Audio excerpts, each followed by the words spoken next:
Ah, attends. Ah, Merci, tu marches. faut pas hésiter à me demander de le rendre. Non, j'ai pas de stylo. C'est bon, j'en ai eu un. D'accord.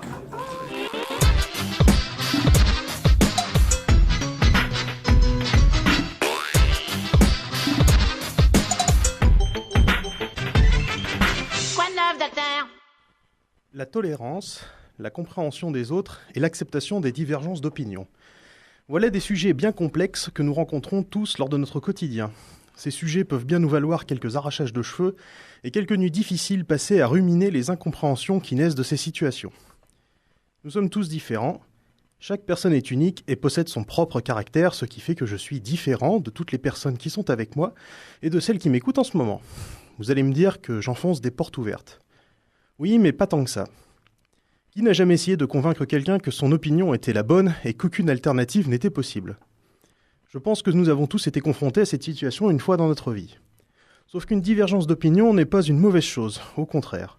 Cela peut engendrer des discussions passionnées et cordiales pour exprimer son opinion. Mais je vous vois venir de loin, et vous allez me dire qu'en faisant cela, nous allons essayer de convaincre notre interlocuteur que notre raisonnement est le bon, et que donc nous voulons prouver que nous avons raison. Certes, vous avez raison de le penser, mais ce qui est important, c'est ce qu'il y a après. La façon dont chacun va réagir à cet échange. C'est à ce moment qu'il va falloir faire un choix. Le choix de la confrontation ou de l'acceptation. Soit on s'oppose à cette différence, soit on l'accepte pour ce qu'elle est.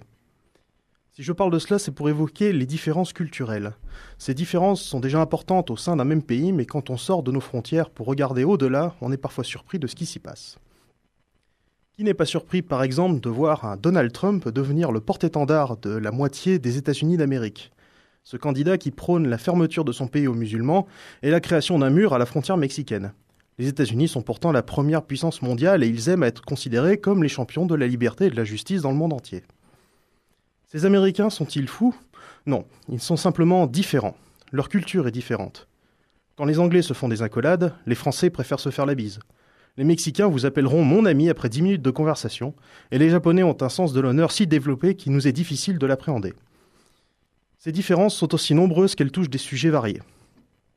Il faut tolérer ces différences et les accepter pour ce qu'elles sont, les comprendre. Et cette compréhension, c'est ce qui permet d'avancer. Car on peut très bien comprendre le point de vue d'une personne sans pour autant être d'accord avec cette même personne. On parle de tolérance. Dans le quotidien, les différences d'opinion sont faites pour être surmontées, mais pour cela, il faut une volonté des différents interlocuteurs. Quand on est fermé aux opinions des autres, on ne peut pas avancer, on ne fait que s'isoler et développer son intolérance envers ce qui nous est étranger. Avec des personnes qui acceptent leurs différences respectives et veulent avancer, le dialogue est possible, le compromis est possible, et cela permet d'aller toujours plus loin sans brûler les étapes. En conclusion de tout ceci, la confrontation n'est pas une solution. Plus de tolérance et d'acceptation des différences est une solution pour avancer et enrichir sa culture personnelle, pour avancer dans tous les domaines qui vous tiennent à cœur.